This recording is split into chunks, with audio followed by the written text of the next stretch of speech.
15 अगस्त को लाल किले से अपने भाषण में प्रधानमंत्री मोदी ने जब जीएसटी घटाने का जिक्र किया, तब से चाहे इंडस्ट्रीज हो या आम घर खरीदार अपनी कैलकुलेशन में लगा हुआ है। जाहिर है टैक्स कम होगा तो सप्लाई और डिमांड दोनों तरफ राहत आएगी, इंडस्ट्री अच्छे ऑफर्स दे सकेगी और ग्राहक को अच्छी डील्स मिलने की उम्मीद बढ़ेगी। देश की जीडीपी में करीब 7% का योगदान देने वाले रियल एस्टेट में जीएसटी घटने से क्या बदलेगा? मौजूदा समय में रॉ मटेरियल पर भारी भरकम जीएसटी से बढ़े हुए प्रोजेक्ट की लागत पर कितना असर पड़ेगा? अगर जीएसटी दरें घटेंगी तो जाहिर है लागत भी कम होगी, लेकिन क्या यह लागत एंड यूजर्स तक पहुंचेगी? प्रॉपर्टी की कीमतों में कितनी कमी आएगी? सही मायने में यह कमी आएगी भी या सिर्फ रिपोर्टों में रह जाएगी? सवाल कई हैं और इन्हीं सवालों के जवाब देने के लिए इंडस्ट्री एक्सपर्ट्स अपनी कैलकुलेशन में लगे हुए हैं। हमारे साथ हैं विनीता दलाल, फाउंडर माउंट की कैपिटल। तो बहुत स्वागत करेंगे आपका विनीता जी हमारे साथ जुड़ने के लिए। विनीता जी, आपके पास आते हैं।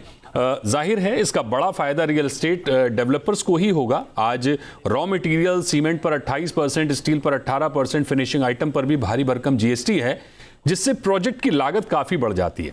क्या वाकई 18% या इससे कम जीएसटी से प्रोजेक्ट की कीमतें घट सकती हैं, और अगर घटती हैं तो ये कितने प्रतिशत घटेंगी?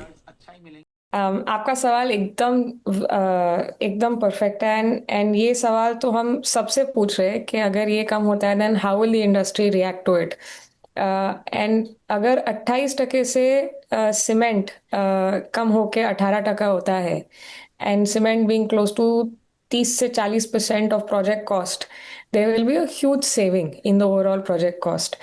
एंड ऑल्सो अनदर आइटम जो 28% पे इस वक्त है, which is your HVAC and all your air conditioning and electricals for projects, जो इस वक्त आपके जो कमर्शियल और डेटा सेंटर्स है उसमें बहुत ही बड़ा इम्पैक्ट होगा, जिसमें आपकी वो सारी कॉस्टिंग भी कम हो जाएगी। For sure it is a positive and I think हमारे ऑनरेबल प्राइम मिनिस्टर ने एकदम सही स्टैंड लिया है in this geopolitical tariff scenario to support sectors and support the growth of India, जो बहुत ही important है हम सब के लिए। And हम खाली उतना देख रहे हैं कि वो अफोर्डेबल हाउसिंग में क्या करेंगे। भले अगर अपना कंस्ट्रक्शन कॉस्ट का नेट जीएसटी कम करेंगे, अगर आईटीसी नहीं है ये स्टिल कॉस्ट ही है प्रोजेक्ट के लिए। एंड आज एक्चुअली अफोर्डेबल हाउसिंग बनाना अनअफोर्डेबल है, क्योंकि आपके स्टैंड अलोन पे ही 18% कॉस्ट बढ़ गया है on the overall GST impact, plus आपके कस्टमरों को 5% भरना पड़ता है, between 1 to 5% depending on the size and the value of the apartment towards the cost of purchase when the project is under construction. तो ये 100% सपोर्ट करेगा सेक्टर को। I am hopeful that as a sector and as a country we will be able to bring out more affordable and value homes for the sector. Impact of this in terms of reduction, my assumption, Deepak ji, is that overall if two items, which is cement and electricals, move from 28 to 18%, so if about 30% of your overall cost is that, so we would have a minimum of about a 5 to 8% saving. So that is a huge saving on cost that I see for sure. Vinita ji, आपसे सवाल होगा कि developers पर आरोप लगता है कि tax कटौती का फायदा ग्राहकों तक नहीं पहुंचता। आईटीसी के मामले में हमने देखा भी है, डेवलपर्स कम्युनिटी के ऊपर एक बड़ी जिम्मेदारी आ जाती है कि वो ये कैसे इंश्योर करेंगे कि रेट रैशनलाइजेशन का फायदा एंड यूजर्स तक पहुंचेगा। नो, तो आई एब्सोल्युटली, रवि जी ने जो बोला एकदम सही बोला। अभी क्या है कि ये अभी इम्प्लीमेंट होगा। There are some cost which have already been incurred on buildings. जो नई बिल्डिंग्स हैं उनकी प्राइसिंग अलग होगी because they are starting from scratch, but जिसकी ऑलरेडी कंस्ट्रक्शन हो गई है, जो 50-60% कंस्ट्रक्ट हो चुकी है, उसकी बैलेंस कंस्ट्रक्शन कॉस्ट पे ये impact is hardly going to be less than 2 lakhs, नहीं, it will be hardly 1 lakh। तो उसका ऑनेस्टली बेनिफिट कंज्यूमर को it will be in comparison nothing as comparison to what Ravi ji said. Actually my government has to make that 5% to 1% से भी zero they have to make for consumers. Only then consumers will really see the benefit of GST. जब input tax credit का pass on का and anti प्रॉफिटेरिंग की पूरी बात चल रही थी, when GST first got implemented in the transition, the projects were in various stages of implementation.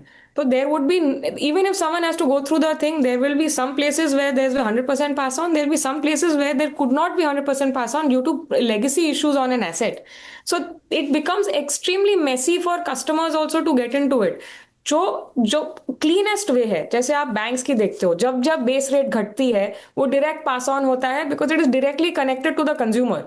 this incidence of passing to GST to consumers and to the larger crowd and every customer who buys a home is clearly connected to what they pay into a project, and that is the 5%, which genuinely is an extremely heavy cost to a customer when they're buying homes. And उन्होंने जो 45 lakhs की capping डाली है, there is no urban city, there is no tier 1 city or tier 2 city also today जहाँ पे 45 lakhs में आपको homes मिलता है. विनीता जी, अफोर्डेबल हाउसिंग पहले ही संघर्ष कर रहा है। पहले 38% शेयर हुआ करता था, जो कि घटकर 18% रह गया है। तो जीएसटी रेट कटौती से क्या इस सेगमेंट को सपोर्ट मिलेगा, या अफोर्डेबल हाउसिंग को सपोर्ट के लिए कुछ और करने की जरूरत है? जिस दिन जीएसटी आया, जब इनपुट क्रेडिट चला गया, there was a flat cost going up in all construction cost between 15 to 18%. Affordable housing was always at a 10 to 15% margin. आपके 10 to 15% margin में अगर आपका 15% cost बढ़ता है, it is a huge impact on your margin. It is almost making it zero. फिर उसके बाद आया पूरा ILFS, जिसमें liquidity बंद हो गई towards the sector. So the sector got deprived of funding at a good rate, and all rates of interest went to about 17% for most people, especially in the affordable housing sector. ये दो चीज़ों ने जो है पूरी affordable housing की जो greatness थी और उसकी जो इम्पोर्टेंस और चार्म थी ये इंडिया के ग्रोथ स्टोरी में, उसको पूरी की पूरी खत्म कर दी. उसके बाद क्या हुआ है कि ऑन जेडीएस, क्योंकि पैसे अवेलेबल नहीं है सेक्टर में, तो काफी लोग लैंड नहीं खरीद रहे हैं, वो जेडीए कर रहे हैं या पेमेंट प्लान कर रहे हैं या एरिया शेयरिंग कर रहे हैं. वो पूरे स्ट्रक्चर में आपको जो है डबल इंडेक्सेशन ऑफ जीएसटी लगता है. एक आपको जेडीए अग्रीमेंट पे 18% जीएसटी लगती है. दूसरी आपकी जो एरिया है जिसको आप बना के हैंड ओवर करते हो टू अ लैंड ओनर और to a probably existing tenant on the property, आपको additional area into 5% of the ready reckoner बना के वो पूरी गवर्नमेंट को जीएसटी की आपकी पेमेंट करनी पड़ती है. एंड हम बोल रहे हैं अगर 30 रुपया गवर्नमेंट ले रहा है और मेरा लैंड कॉस्ट 20 रुपया है और मेरा कंस्ट्रक्शन कॉस्ट 20 रुपया है, government is technically taking more than everybody in the chain. So they have to do something to make it more affordable for affordable housing to happen. And over there, I 100% agree with Ravi ji. Affordable housing will only come when GST goes away on JDA, so that people are able to pick up land to make affordable housing. And you make the GST that the consumer pays to zero. अगर वो 1% पे भी होता है, 5% पे भी होता है, इस एक इंसान जो 70 lakhs का घर खरीद रहा है, उसके लिए 5% is a huge hit on his cost. Okay. That should not be the case for affordable housing, and that is why affordable housing supply has become zero. Okay. And अगर गवर्नमेंट सिर्फ construction materials पे GST कम करेगी और JDS पे नहीं करेगी और consumer के ऊपर 5% को जीरो नहीं करेगी, and it doesn't change the definition of affordable housing. बिल्कुल, यानी इस पूरी कवायद में कम से कम 2 से 3 महीने का समय लगेगा. रियल एस्टेट में लागत घटेगी और इसका फायदा आम घर खरीदार तक पहुंचेगा.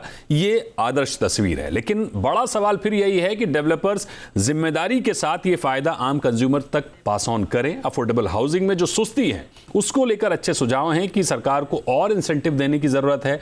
घर खरीदारों को सीधे जीएसटी का लाभ मिले, बजाय इसके कि डेवलपर्स के भरोसे रहें. फाइनली लागत घटेगी तो घरों की कीमतों पर असर पड़ेगा ही पड़ेगा. हालांकि ये बात ऑन ग्राउंड होने में 2 से 3 महीने का समय लगेगा. तो विनीता जी, आपका बहुत शुक्रिया हमारे साथ जुड़ने के लिए.